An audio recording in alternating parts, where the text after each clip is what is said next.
कुंडलिनी शक्ति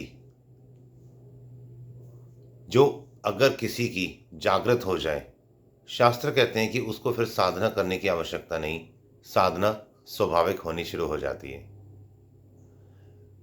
मैं कुंडलिनी शक्ति कैसे जागृत होती है और उसके क्या-क्या लाभ होते हैं या हो सकते हैं, हमें किस तरह से उसके लाभ लेना है ये बताऊँ। उससे पहले मैं एक चीज़ आपको बताना चाहूँगा कि मैंने बहुत बार यूट्यूब पे ही बहुत सी ऐसी वीडियोज़ देखी हैं जहाँ पर वो वीडियो के टाइटल हैं और मैंने इनफैक्ट वीडियो चलाकर भी देखा है।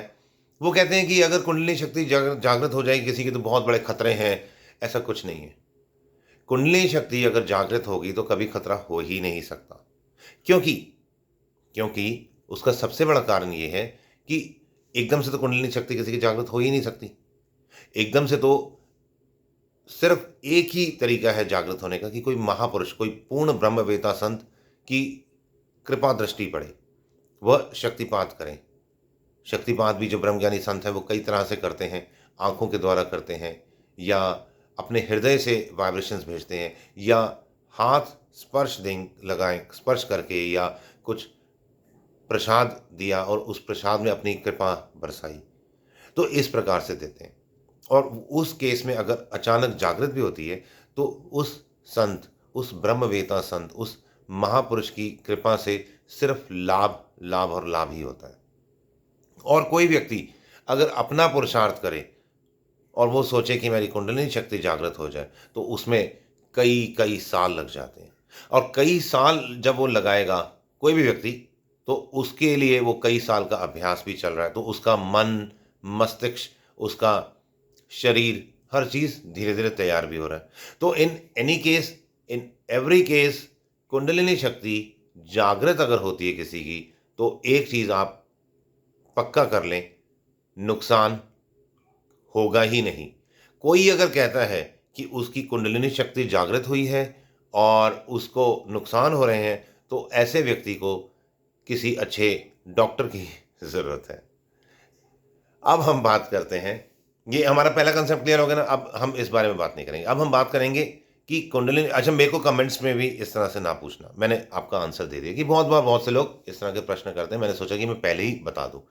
अब हम आते हैं, मैं आपको 2 तरीके बताऊँगा, 2 तरीके, जिससे कुंडलिनी शक्ति हमारी कैसे जागृत हो। अब मैं पहले ही बता रहा हूँ, एक दिन में तो जागृत होगी नहीं, एक पल में जागृत होने का सिर्फ़ एक ही तरीका है, कोई पूर्ण ब्रह्मवेता संत मिले। अब मैं जो आपको तरीके बता रहा हूँ, इसमें समय लगेगा, हमारा मन, बुद्धि, हमारा शरीर को हम धीरे-धीरे तैयार करेंगे और मैं आपको गारंटी देता हूँ, अगर आपने इन दोनों तरीकों में से कोई भी एक तरीका अपने जीवन में इम्प्लीमेंट किया, तो मैक्सिमम, मिनिमम नहीं, मिनिमम 4 दिन, मैक्सिमम 30 डेज़ में आपको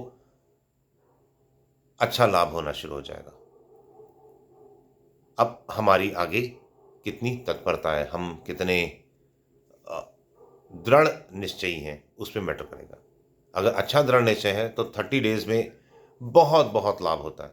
अच्छा, कुंडलिनी शक्ति जब किसी की जागृत हो जाती है ना, तो मैं आपको एक बात बताता हूँ, साधना करने की ज़रूरत नहीं होती है। फिर हम बैठते हैं और हमारी साधना शुरू हो जाती है।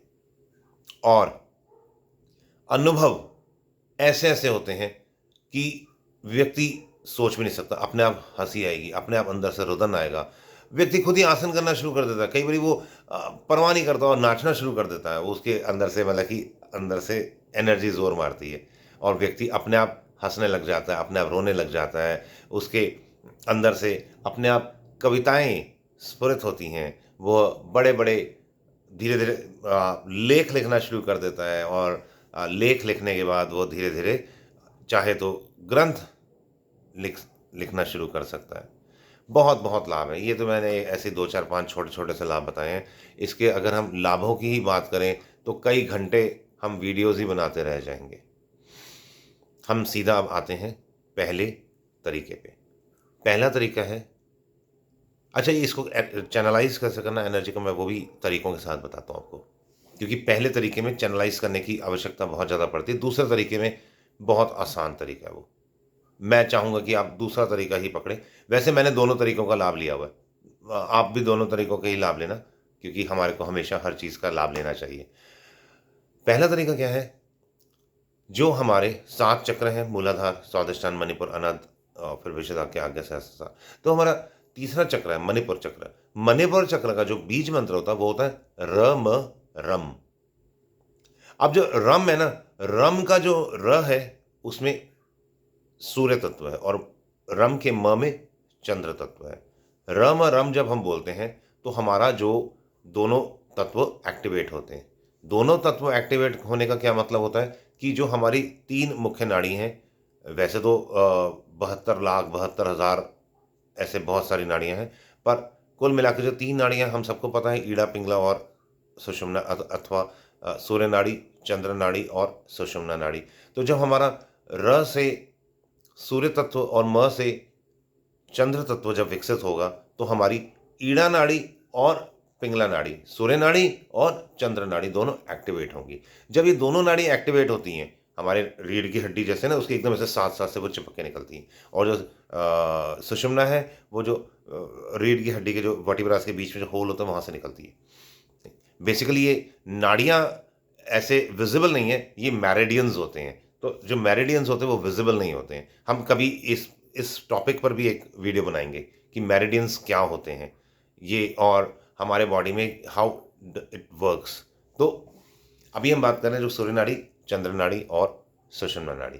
तो जब सूर्य नाड़ी और चंद्र नाड़ी जब एक्टिवेट होती है तो क्या होगा, जैसे जैसे वो सक्रिय होनी शुरू होंगी ना, हमारे अंदर स्वाभाविक रूप से कंसंट्रेशन लेवल बढ़ना शुरू हो जाएगा। और जब हम कंसंट्रेट होते हैं ना तो क्या होता है, व्यक्ति स्थूलता से सूक्ष्मता की ओर आता है।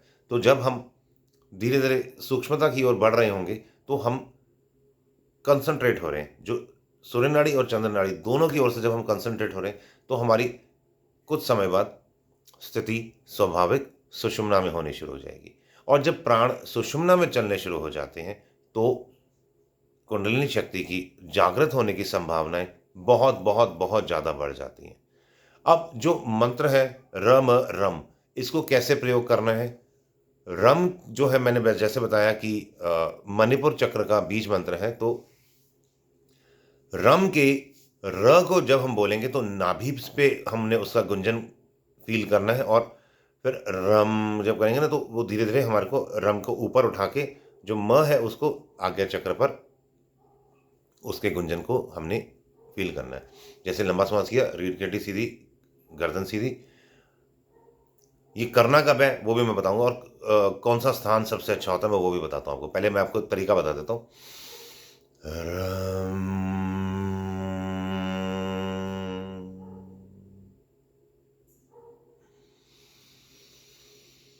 रम।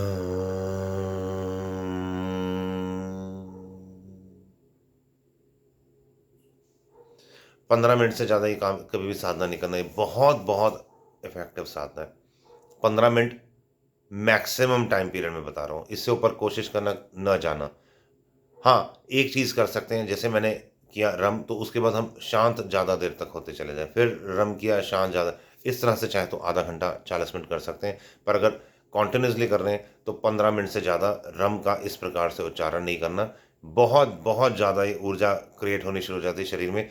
और मैंने अक्सर देखा है ये जो ऊर्जा है, बहुत से लोगों में ऊर्जा वो जब उसको डाइजेस्ट नहीं कर पाती बॉडी तो किसी न किसी रूप में वो रोग का कोई ना कोई रोग आ जाता है बॉडी में, रोग की शेप ले लेती है।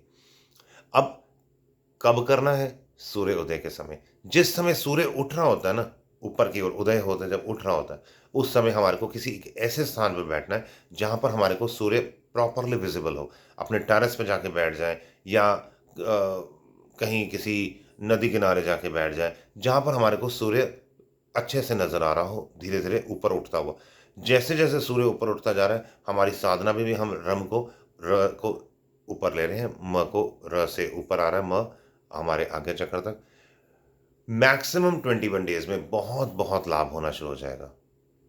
और ये बहुत शक्तिशाली साधना है, इसलिए इसको बहुत सोच समझ के करना। करना ज़रूर, कोशिश करना कि 15 मिनट नहीं तो 5-7 मिनट से ही कर लेना और उसके बाद शांत ज़्यादा देर तक हो लेना। पर हाँ, डेफ़िनेट है 3 से 4 दिन में बहुत-बहुत अच्छे रिज़ल्ट्स आने शुरू हो जाते हैं। अगर आपकी दृढ़ता, आपका एकाग्रता पहले से ही बहुत अच्छा है, तो आपको हो सकता है पहले दिन से ही लाभ होना शुरू हो जाए। अब ये तो एक तरीका हो गया। अब एक दूसरा तरीका भी है। मैं चाहूँगा कि पहले तरीके को आप एक्सपेरिमेंट टाइप में लेना, और जो मैं दूसरा तरीका बता रहा हूँ ना, इसको आप रेगुलर बेस पे करना।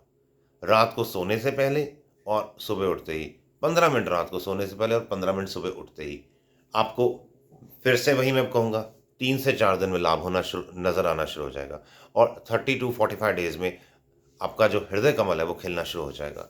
और एक बारी अगर किसी का हृदय कमल जो अनंत चक्र खिलना शुरू हो जाता है, तो उसकी साधना में स्थिति बहुत बहुत प्रगाढ़ होनी शुरू हो जाती है। फिर उस व्यक्ति को मैं सच बताता हूँ, साधना करने की आवश्यकता नहीं होती है। वो जहाँ पर भी जब भी बैठेगा, कहीं पर भी बैठेगा, उसकी साधना स्वाभाविक होनी शुरू हो जाएगी, क्योंकि इतना आनंद, इतना अंदर से आत्म शांति, आनंद तो बहुत छोटा शब्द है। आपको आत्म शांति, एक ऐसी शांति का अनुभव होगा, आपको ऐसा लगेगा जैसे पूरा ब्रह्मांड का जो समय है, पूरा ब्रह्मांड की एनर्जी एक जगह पर आके स्थित होती जा रही है। पूरे ब्रह्मांड का एक जो समय है, वो एक पॉइंट पे आता जा रहा है, और वो पॉइंट आपका चित्त होगा। बहुत, बहुत, बहुत ज़्यादा लाभ होगा। करना क्या है? बहुत सिंपल साधना है। सिंपली अपना रीढ़ की हड्डी सीधी, गर्दन सीधी, चौकड़ी मार के बैठ गए, सिद्धासन में बैठ गए, पद्मासन में बैठ गए, जो आपको सबसे आसान है। अगर चौकड़ी नहीं लगा पाते हैं, जो भी जगह पर आपको कुर्सी पे बैठना हो, कुर्सी पे बैठ जाओ, पर रीढ़ की हड्डी सीधी, गर्दन सीधी, बैठ गए आराम से, श्वास खींचा, आंखें बंद कर गए, हाँ, बहुत आराम से। हरि ओम।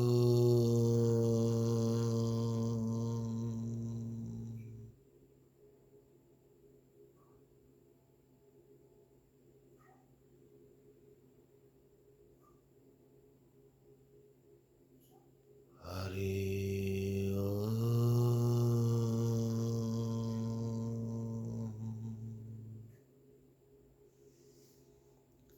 जितनी देर हरिओम का गुंजन, उतनी देर शांति। 15-20 मिनट रात को सोने से पहले और 15-20 मिनट सुबह उठते ही। महाराज, काम बन जाएगा। ऐसी शांति, ऐसा आनंद, नीरव शांति मैंने आपको पहले ही एक्सप्लेन किया है। ऐसा लगेगा कि जैसे पूरे ब्रह्मांड का समय आके हमारे चित्त में रुक गया है। चित्त की विश्रांति शुरू हो जाएगी। चित्त की विश्रांति सामर्थ्य की जननी है। जितने भी सामर्थ्य हैं, किसी भी प्रकार का सामर्थ्य, वो सब हमारी चित्त की शांति से ही आरंभ होते हैं। और ये जो मैं आपको साधना बता रहा हूँ, ये इससे हमें चित्त की शांति मिलती है। और चित्त की शांति का अर्थ जितने भी हमारे पिछले जन्मों के, इस पल से पहले के, इस जन्म के अथवा पिछले करोड़ों जन्मों के जो संचित कर्म है, वो हमारे चित्त में ही आकाशिक रिकॉर्ड्स के रूप में स्टोर है। वो सबका सफाई होती है। जब वो सब साफ हो जाते हैं, तो जब वो साफ होना शुरू हो जाते हैं, तो शांति आनी शुरू हो जाती है।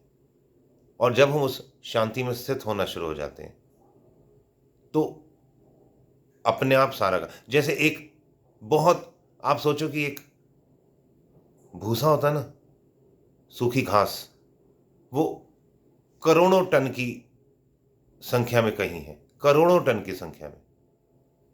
अब वहां पर सिर्फ एक छोटी सी चिंगारी छोड़ दो, वो अपने आप करोड़ों टन की सूखी घास को जला देगा।